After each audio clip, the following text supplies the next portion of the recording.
noite mais uma vez.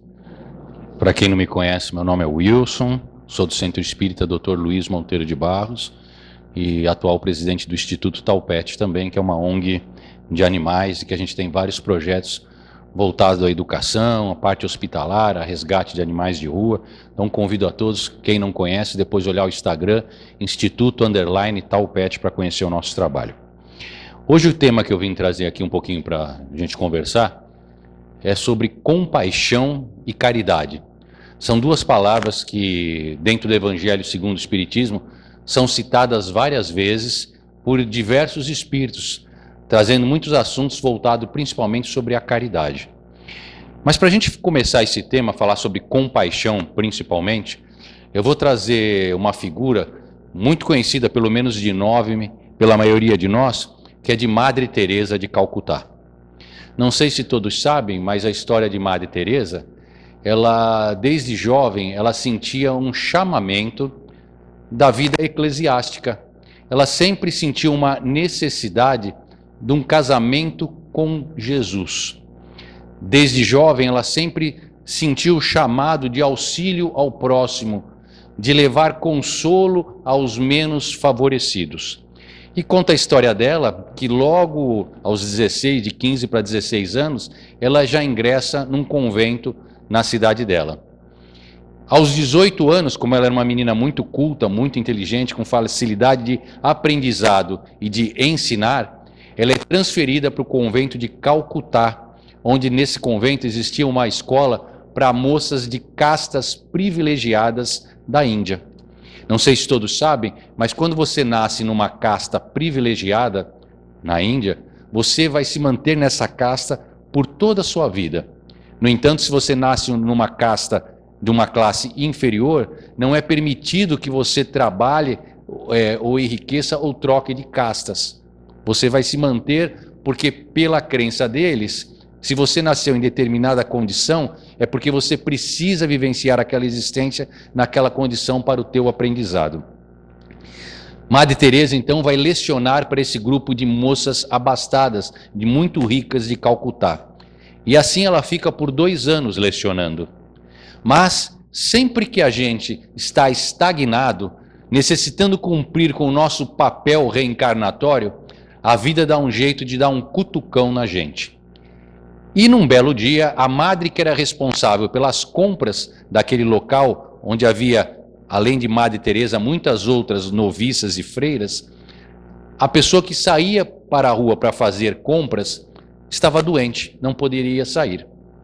E a Madre Superior pede à moça Teresa que fosse fazer esse papel, de fazer as compras para o convento. Teresa então pega a sua bolsinha de pano, coloca uma garrafa d'água e se encaminha para a estação ferroviária de Calcutá. Primeira vez que ela saía na cidade de Calcutá, pouco conhecia, com um mapinha desenhado à mão pela madre, ela se encaminha para a estação e quando ela chega na estação ela se surpreende. Um verdadeiro formigueiro, uma multidão de pessoas se atropelando e um cheiro nauseante de suor, de sujeira, pessoas muito sujas, maltrapilhas, com roupas rasgadas, e um atropelando o outro sem respeito a nada. Ela então tenta adentrar no vagão, e quando ela está subindo no vagão de Calcutá, ela escuta uma voz: "Dai-me água, tenho sede." Ela olha, mas no meio da multidão ela não consegue identificar de onde vem aquela voz. Ela continua subida, sendo empurrada pela multidão, mas a voz se repete: "Dai-me água, tenho sede." Aquele chamamento é como se algo nela precisasse fazer alguma coisa pelaquela voz. E pela terceira vez ela escuta: "Por favor, alguém dai-me água, tenho sede." Ela então resolve descer os degraus que já havia subido para adentrar na locomotiva e, abrindo espaço na multidão, ela procura de onde vem aquela voz. Ela olha para um canto, numa parede, numa coluna da estação ferroviária, praticamente quase sendo pisoteado pela multidão, um senhor, um que chamaríamos de mendigo, aqui na nossa linguagem, com as roupas bem sujas, rasgadas, barba longa, cabelos bem desgrelhados, pele muito seca, cheio de feridas, E quando ela olha para ele, ela escuta aquela voz, o olhar terno para ela: dai-me água, tenho sede. Ela não pensa duas vezes, retira a garrafinha de água que ela havia trazido na sua bolsa, que era ouro ali em Calcutá naquele período, se agacha, senta no chão, coloca a cabeça daquele senhor no seu colo, abre a tampa da garrafinha e começa a colocar água em sua boca. Aquele senhor deixa cair uma lágrima e começa a tomar aquela água fresca oferecida pelaquela bela moça de 20 anos, Teresa. Aquele senhor, então, olha para Teresa e fala para ela: a vida inteira eu vivi e vivo como um animal. Nunca ninguém olhou para mim. Nunca ninguém respondeu ao meu chamado. E o Senhor me mandou um anjo nesta tarde. O Senhor me mandou um anjo para saciar a minha sede. E entre mais um gole, ele fala novamente para Teresa, pegando na sua mão: vivi a minha vida toda como um animal, mas graças a ti, anjo do Senhor, hoje morrerei como um humano. Ele fala isso e morre no colo de Teresa. A moça de 20 anos não sabia o que fazer quando ela percebe que aquele senhor acabou de desencarnar no colo dela. Ela olha para um lado, olha para o outro, como a pedir auxílio, mas a multidão acelerada a passar, sem ter uma única percepção do que havia acontecido ali naquele momento, indiferente a ela e a todos. Ela então levanta cuidadosamente, deposita a cabeça do senhor com muito cuidado no chão e segue seu caminho, vai para o vagão, não tinha o que fazer. Ela entra no vagão, se coloca em pé no meio da multidão, e ela ainda consegue, quando o trem está saindo, ela consegue ver ainda alguém jogando um pano para cobrir aquele corpo que ali ficou estendido. Aquilo marcou profundamente Teresa. Quando ela retorna para o convento com as compras, imediatamente ela vai falar com a sua superiora, e conta para ela, relata o que havia acontecido. E ela fala para ela o ímpeto que ela tinha, a vontade de auxiliar. Ela fala para a madre: nós precisamos fazer mais, precisamos sair das paredes de pedras desse convento e sair para as ruas e auxiliar as pessoas, socorrer, amar, estender as mãos. Mas a madre joga um balde de água fria em Teresa e fala: Teresa, se tu ajudares 1, virão 10. Se tu ajudares 10, virão 100. E nós não temos mão de obra nem dinheiro para isso. Sossega, mantenha-se nas tuas aulas. No entanto, ela começa a refletir, e a chama, a brasa que ela trazia dentro dela, naquele momento, entra em ebulição. E ela responde para a madre: eu posso não ter dinheiro, eu posso não ter um local físico para socorrê-los, mas enquanto eu tiver braços e mãos e um sorriso, ninguém mais morrerá como um animal. A partir daquele dia, ela deixa o convento e passa a viver pelas ruas de Calcutá, consolando a multidão que se via abandonada como um animal. Essa é a história inicial de Madre Teresa de Calcutá. A partir desse comportamento, ela inspira muitas jovens, muitas noviças, na qual com ela conviviam na escola e no convento. E muitas passam a seguir o seu exemplo e a desenvolver o trabalho junto com dela. O trabalho de Madre Teresa se multiplicou por todo o mundo. Em 1979, ela é indicada para o Prêmio Nobel da Paz e ganha. E no discurso, ela fala, naquela época já, Guerra Fria, União Soviética, Estados Unidos querendo explodir, e ela fala que uma guerra, um mundo, não se conquista com bombas, mas se conquista com abraço, caridade e amor. Muitas pessoas perguntavam para ela qual era o sucesso, qual era o segredo do sucesso dela, que tudo que ela fazia dava certo e as pessoas ajudavam. E ela respondia com muita humildade: eu simplesmente rezo. Então, a gente vê o poder da oração. No Evangelho segundo o Espiritismo, onde vão falar para nós muitos espíritos sobre compaixão e caridade, no capítulo 11, que o tema é amar ao próximo como a si mesmo, no item 13, que o tema é a fé e a caridade. que quem escreve esse texto para nós é o Espírito Protetor. Em determinado momento ele escreve assim: Deus certamente nos criou para sermos felizes na eternidade. Entretanto, a vida terrestre, vamos prestar atenção, entretanto, a vida terrestre deve servir unicamente ao nosso aperfeiçoamento moral, o qual se adquire mais facilmente com a ajuda dos órgãos e do mundo material. Então ele fala, a vida, ela serve para o nosso aperfeiçoamento moral, com a ajuda dos órgãos e do mundo material. O que ele está querendo dizer? Encarnado. Quando nós estamos encarnados, o nosso corpo físico, ele propicia para nós oportunidades de evolução e aprendizado. E o que está escrito aqui no Evangelho segundo o Espiritismo vai corroborar com que os Espíritos respondem para Kardec quando ele pergunta qual o objetivo da nossa encarnação. E os Espíritos respondem para Kardec, evolução.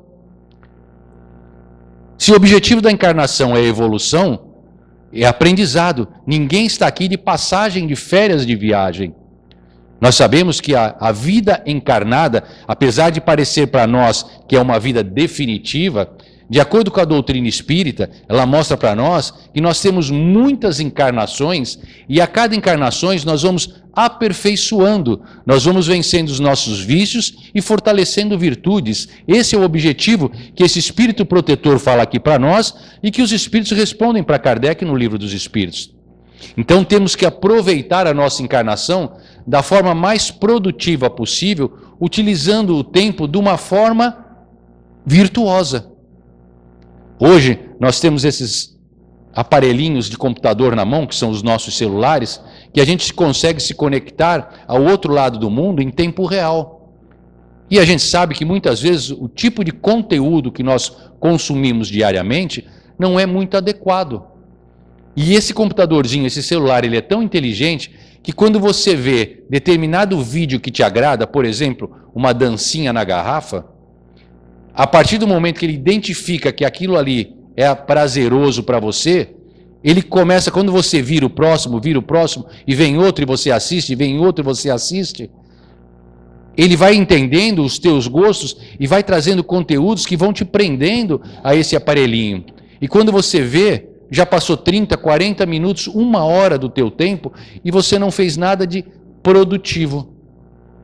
Então, o nosso celular, os nossos computadores, são ferramentas excelentes para o auxílio da nossa evolução. Porque olha só, eu posso pesquisar sobre uma descoberta que aconteceu na Europa, eu posso ver um evento cultural que está acontecendo na Oceania, eu posso pesquisar sobre uma praia na América do Norte, coisas que vão trazer cultura para o meu espírito como espírito imortal. No entanto, a gente utiliza esses aparelhinhos para matar o tempo. Olha o termo, olha a terminologia, matar o tempo.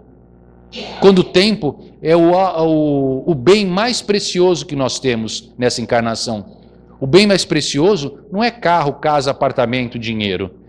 Isso é bom? É bom. É bom você ter dinheiro para poder viajar, comprar boas roupas em bons restaurantes. Excelente, ninguém está criticando isso. Mas o que nós temos que entender é que realmente o que nós levaremos conosco não é o que é transitório, que são as conquistas materiais. O que levaremos conosco é o que é definitivo, que são as conquistas intelectuais e morais. Daí eu ter que me esforçar na minha encarnação para a conquista cada vez mais dessas virtudes. E olha o que ele vai falar aqui, ó. Todavia, tendes razão em afirmar que a felicidade é destinada ao homem aqui na terra. Ele vai falar, o Espírito Protetor. A felicidade é destinada a nós aqui também. Mas, se a procurais, não nos prazeres materiais, e sim no bem e na caridade que fazes para o próximo. Então, olha o que ele fala. Em alguns lugares a gente vai ver, né? A felicidade não é desse mundo. Mas o Espírito Protetor está falando ao contrário. Você pode ser feliz, sim, nesse mundo e nessa vida. No entanto, não procure a felicidade nos prazeres materiais. Eu tenho um amigo que ele, toda vez que ele está com depressão, está triste, ele troca de carro. Porque para ele é fácil. Ele tem, é um grande empresário. Ele está triste, vai para Paris. Ele fala para mim, Wilson, ele me liga e fala, tu não sabe onde eu estou hoje. Eu falo, onde você está? Ele falou, estou aqui em Miami. Eu falei, está em Miami? Pô, ontem você estava aqui. Mas por quê? Que eu estou meio triste, estou meio depressivo. E ele é assim. Só que toda semana ele vem conversar com a gente lá na casa. Ele está sempre depressivo, está sempre triste. Por mais, às vezes, material que a gente tenha. Porque ele fala aqui para nós, os bens materiais, volto a falar, são bons. Mas só seremos verdadeiramente felizes quando a gente compartilhar a caridade com o nosso próximo, que é o ensinamento que Jesus trouxe e deixou para nós. Ama teu próximo como a ti mesmo. Eu quero que alguém me faça mal? Não, então eu não vou fazer mal para o outro. Eu quero que as pessoas sejam misericordiosas comigo? Sim, então eu serei com o outro. Tudo que eu quero para mim é um modelo e guia para o que eu quero para o próximo. Hoje a gente vê muito na sociedade direitos e deveres, né? Aquela matéria que a gente tinha, educação moral e cívica, que eu acho que hoje não tem mais os nossos jovens, mas era muito importante. Todo mundo só cobrando direito. Eu tenho direito a isso, direito àquilo, direito à Bolsa Família, direito a não sei o quê. Mas e os deveres? Para a gente ter direito, primeiramente nós temos que cumprir com os nossos deveres de cidadão, de homem de bem dentro da sociedade. Porque se a gente não cumprir com os nossos deveres, a sociedade vira um caos. E é por isso que nós temos leis. As leis, elas são criadas quando determinado ato está sendo repetidamente equivocado, realizado dentro de uma sociedade. Então, quando muitas pessoas estão se equivocando no seu comportamento em determinada circunstância, é necessário que se crie uma lei para coibir aquele comportamento equivocado. É assim que as leis dos homens vão evoluindo e vão mudando. No entanto, as leis divinas, as leis de Deus, são imutáveis. Porque Deus, pergunta número 1 do livro dos Espíritos, que é Deus?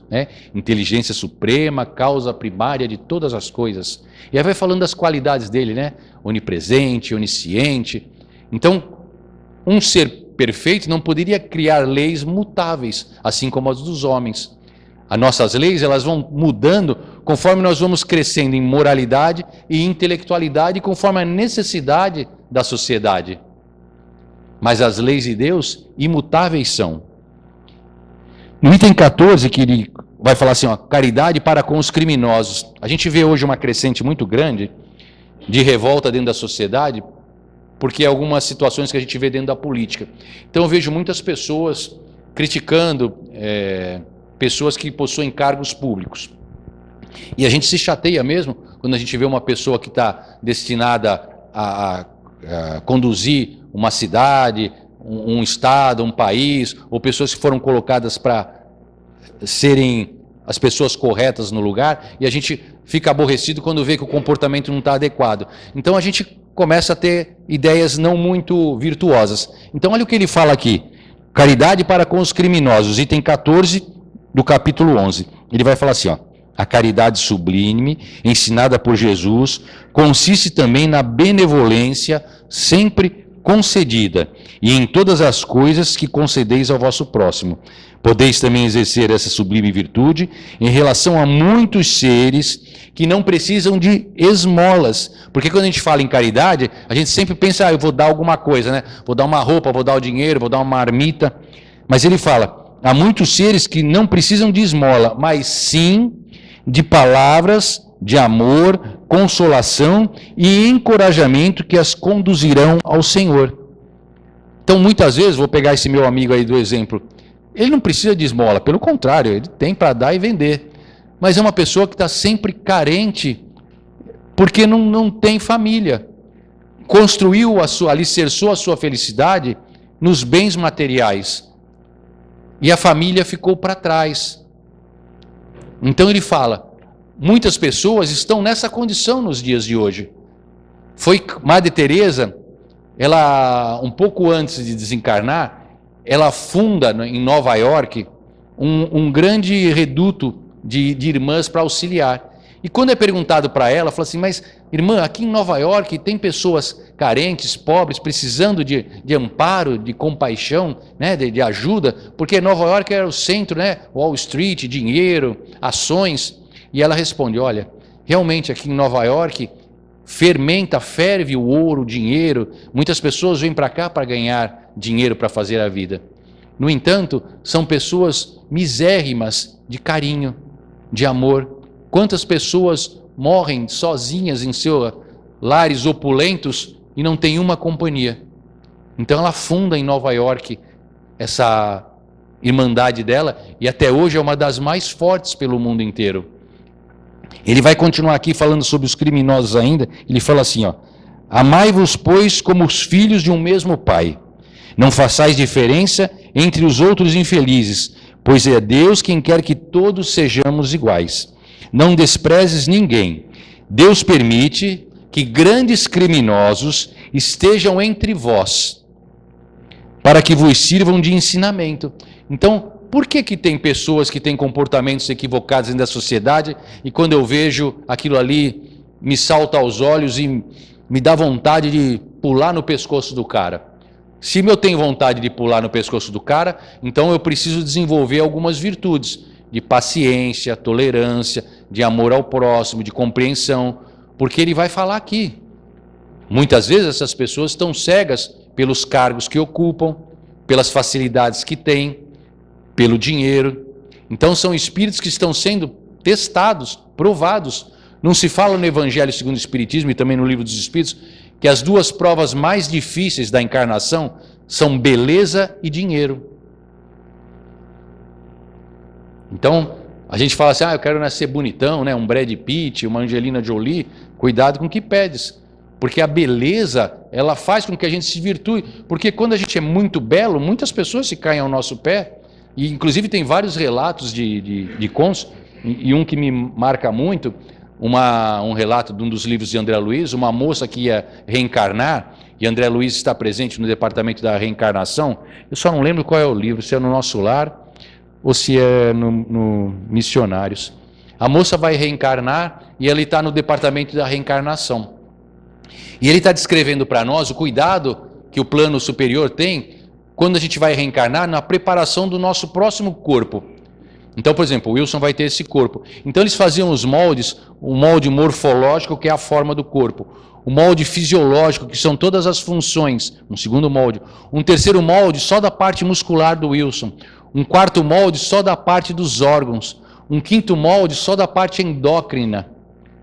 E assim eles iam fazendo. E essa moça que vai reencarnar, ela vai lá olhar os corpos, porque nós somos convidados a ver, né, a participar, dar os pitacos na nossa próxima encarnação. E essa moça percebe o cuidado que a espiritualidade está tendo com a beleza e o desenvolvimento do corpo dela. E aí ela pede para conversar com um dos engenheiros lá que estão preparando esse DNA espiritual para vir para a próxima encarnação, e ela fala assim, olha, nas minhas duas últimas encarnações, eu vim com uma beleza estonteante. E a beleza para mim foi muito complicada, porque através da beleza eu desviei muitos espíritos. Depois ela conta com mais detalhes, como ela era muito bela, ela se envolveu com muitos homens por causa de dinheiro, então ela ajudou a destruir muitas famílias, e aquilo foi penoso. Quando ela desencarna, ela passa um longo período no umbral, depois ela estuda. Então ela chega lá para o engenheiro e fala assim, olha, será que, eu estou vendo que o meu corpo vai ser perfeito novamente, a gente não pode dar uma mexidinha aqui na minha glândula, nos meus hormônios, para que eu tenha uma configuração morfológica? A configuração morfológica é a forma.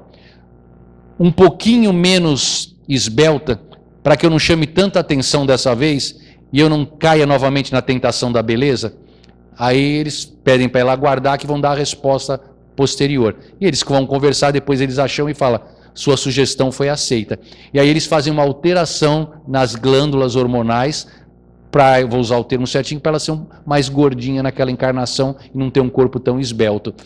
Então, às vezes, não reclama que a gente é gordinho, não reclama dos pneuzinhos, não reclama que você é careca, não reclama que você é birolinho, não reclama que você manca. Às vezes, as imperfeições, as dificuldades que a gente vê no corpo físico, têm um objetivo, porque às vezes eu já me equivoquei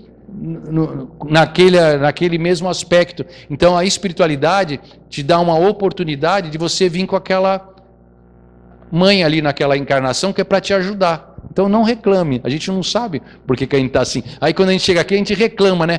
Quer ficar fazendo cirurgia, quer ficar coisa, mas olha, a ciência está aí para isso. Emmanuel fala no livro Consolador que a ciência, a música, de tempos em tempos são enviados grandes emissários com o objetivo realmente de desenvolver.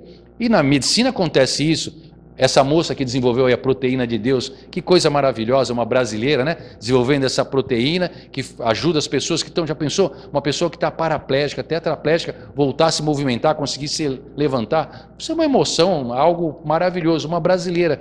Será que ela não é um desses espíritos que de tempos em tempos encarnam?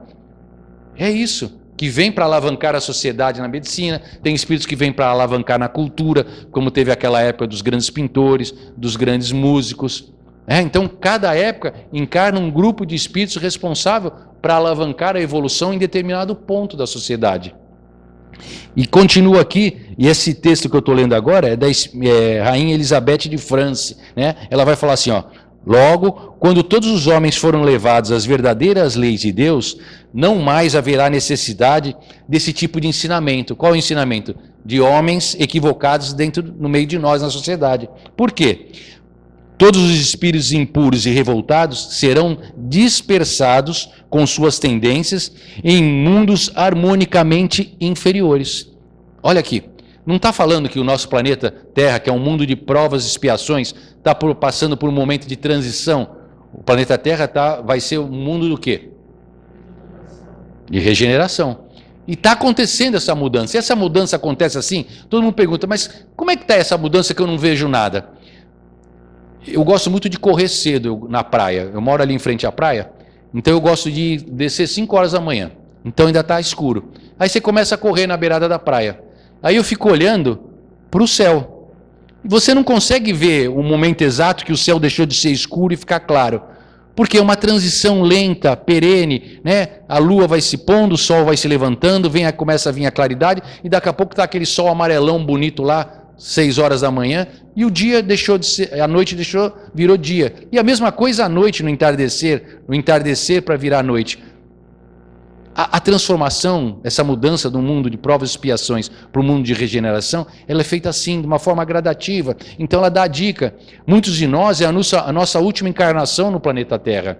Porque se a nossa vibração não for adequada com essa ascensão que está acontecendo no planeta, quando a gente vai reencarnar, Jesus já falou, na casa do meu pai existem muitas moradas. Eu não vou reencarnar mais no planeta Terra. Talvez eu vá reencarnar num outro planeta do sistema solar, ou até fora do sistema solar, onde seja mais compatível com o meu nível vibratório.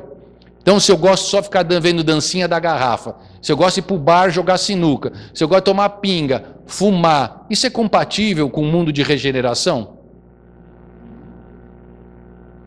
O que queres? O que você quer para você? Eu quero voltar para a Terra? Eu quero ir para um mundo melhor? Eu quero desencarnar, eu quero encontrar André Luiz no nosso lar? Eu quero ir para uma colônia espiritual? Então, o que eu almejo, eu tenho que trabalhar, batalhar por isso. Qual o objetivo da encarnação? Evolução. Então ela fala, esses espíritos que são colocados entre nós, que têm comportamento inadequado, que a gente vê dentro da política, principalmente que a gente vê dentro da sociedade, são para mostrar, para provar-nos, né? Para a gente desenvolver virtudes, não para mim julgá-los. Ela vai falar aqui adiante que o que eu posso fazer, a maior caridade que eu posso fazer, orar para que eles despertem, para que eles entendam, e não ficar torcendo, tomara que peguem aquele cara, tomara que descubram uma conta no exterior, tomara que a mulher dele não sei o quê. Porque é só o assunto que eu vou no supermercado, só se fala disso. Né? A gente vai tá esperando na sala de espera do médico, só se fala disso. Por que a gente não fala, olha, você viu? Lá no Getal eles estão fazendo um trabalho de costura, aí reverte para as crianças, para as senhorinhas de rua, eles têm um trabalho de brechó, aí o dinheiro vai lá, reforma a casa, vamos ajudar. Não, a gente só fica fomentando desgraça. E aí quando a gente fomenta desgraça, o que a gente atrai para nós? Desgraça. Um jeito fácil da gente entender isso, todo mundo aqui já deve ter lido Gibi, né? Eu gostava muito de ler Gibi do Tio Patinhas, da Turma da Mônica. Quando a gente está lendo um Gibi, quando tem 2 personagens conversando, tem aquela bolinha e tem aquele Vzinho que vem para a boca para a gente entender que o personagem está falando. Todo mundo entendeu o que eu estou falando, né? Mas quando o personagem está pensando, em vez daquele Vzinho, tem as bolinhas, né? Que é só o pensamento. O personagem que está com ele na tirinha, ele não sabe o que o outro está pensando. Mas a gente, leitor, eu sei o que ele está falando, e como eu estou lendo, eu vejo o que ele está pensando também, não vejo? Assim são os espíritos conosco. eles veem o que a gente fala, escutam o que a gente fala e escutam o que eu penso. Nós somos um livro aberto. A gente chega em algum lugar, por exemplo, chega aqui, o pessoal já pergunta para o Johnny, Johnny, aqui tem Wi-Fi, dá para passar a senha? Né? Todo mundo quer ficar usando o celular. Porque a gente quer estar conectado. Eu peço a senha onde eu chego, num consultório, num supermercado. Os espíritos não precisam te perguntar nada. O espírito não precisa pegar para o Johnny, Johnny, me dá a senha aí. O espírito vai se ligar ao Johnny ou a cada um de nós pelos nossos pensamentos, escolhas e atitudes. Então, se eu estou pensando besteira, quem é o espírito que vai se ligar para mim? Aquele que gosta de besteira. Opa, aquele ali é meu. Né? Se eu sou uma pessoa virtuosa, que tem um comportamento, escolhas assertivas, é esse tipo de espírito que eu vou atrair, como a limalha de ferro atraída para o ímã. Eles não precisam pedir a senha. Então, para eles é muito fácil. Então, que tipo de companhias que tu quer? Porque Paulo apóstolo, lá naquela época lá de Jesus, ele já falava, todos nós estamos envoltos numa multidão de testemunhas. E quem é a multidão de testemunhas que te acompanha? São aqueles que sintonizam com o Wi-Fi do teu pensamento. Então, se queres boas companhias, veja como está o teu pensamento. Ah, então quer dizer que eu não posso pensar uma besteirinha? Ninguém consegue ficar aqui no topo o dia inteiro. Mas pensou besteirinha? Sobe logo para o Everest de novo, não fica lá embaixo. Faz força para subir. Até que um dia, porque a caridade é prática, amar é prática, bons pensamentos é prática. Você ser um bom médico é prática, você ser um bom palestrante, um bom professor é prática. Aquele piloto de avião que pilota lá um Boeing duplo, que leva 700 passageiros, ele não pilota o Boeing duplo no primeiro dia. Ele começa lá no cockpit lá, fingindo que está pilotando lá, só ensaiando, depois ele vai com um teco-teco, e vai ficar anos até ele poder assumir. Porque você tem que ficar bom. E fazer o bem, fazer a caridade, ter compaixão, desenvolver virtudes, é prática. Ah, Wilson, mas eu não consigo, não gosto disso. É prática. Esse meu amigo que tem muita grana, eu falo para ele, lá no centro a gente está precisando de dinheiro, não sei o quê. Ah, mas eu não gosto muito de doar, Wilson. Eu falei, doa assim mesmo, porque quem recebe gosta. Você tem que desenvolver os trabalhos de caridade. Às vezes a gente fala assim, a gente vê muito hoje pessoas com dores reumáticas, com... Como é que é o nome dessa dor dos dedos? Me falhou agora. Tendinite, artrose. Tem mais uma. Não. Osteoporose. Sabe o que é isso? É acúmulo de ectoplasma. Fica cheio de ectoplasma entre as nossas articulações e esse ectoplasma fica dilatando e empurrando as nossas articulações. Se você começa a fazer o trabalho no bem, caridade, colocar a mão, manipular uma comidinha para fazer a marmitinha, manipular uma costura ali para colocar aqui na lojinha para vender, manipular uma vassoura de varrer o centro, um pincelzinho para pintar a parede, você está doando o teu tempo e o teu trabalho de uma forma assertiva, de uma forma construtiva, esse ectoplasma está sendo doado. Você alivia dores, depressão, ansiedade.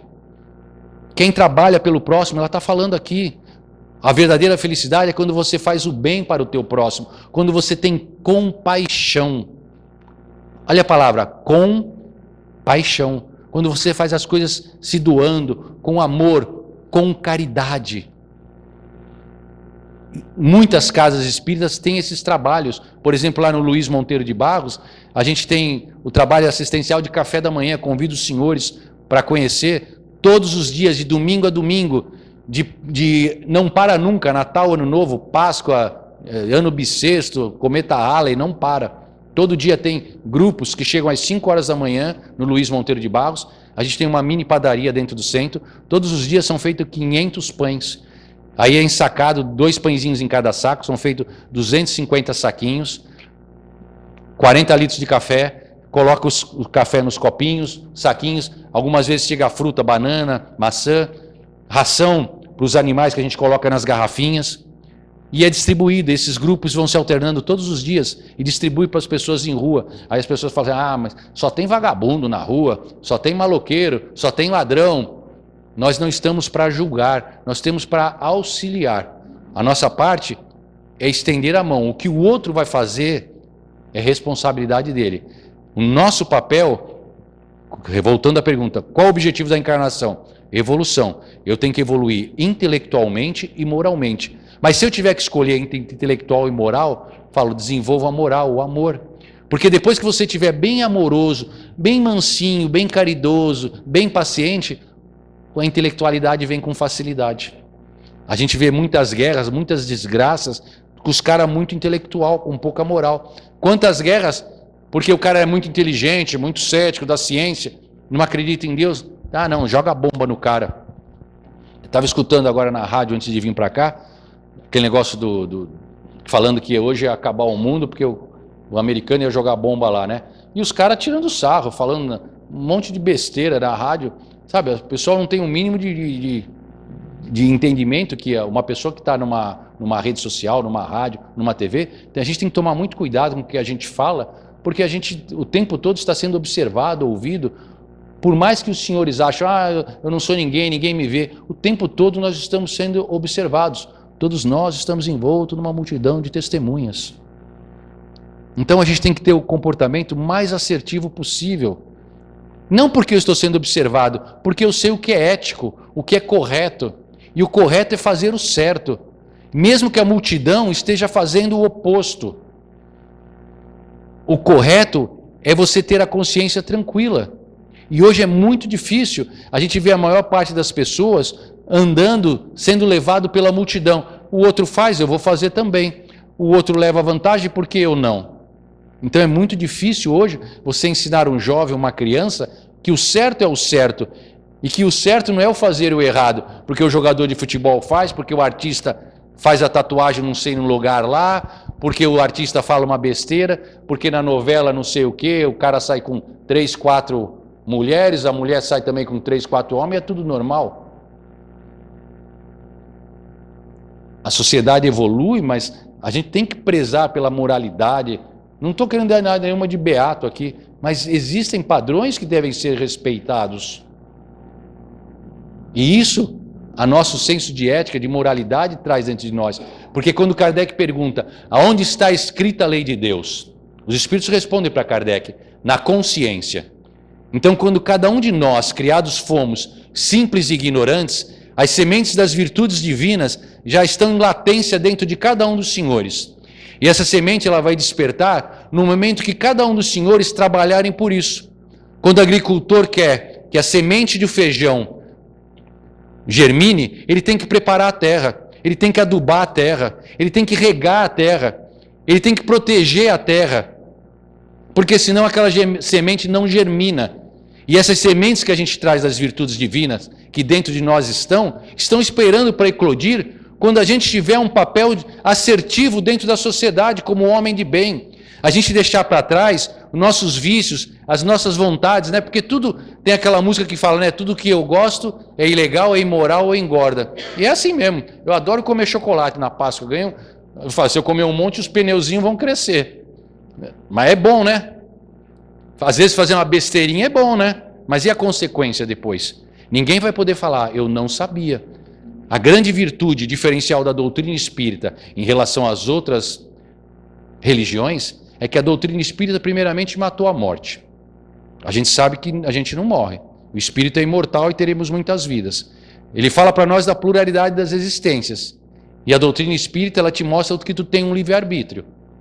Tu pode fazer o que tu quiser, mas tu sabe. Tem volta. Então, o que eu quero plantar? Porque é o que eu vou colher.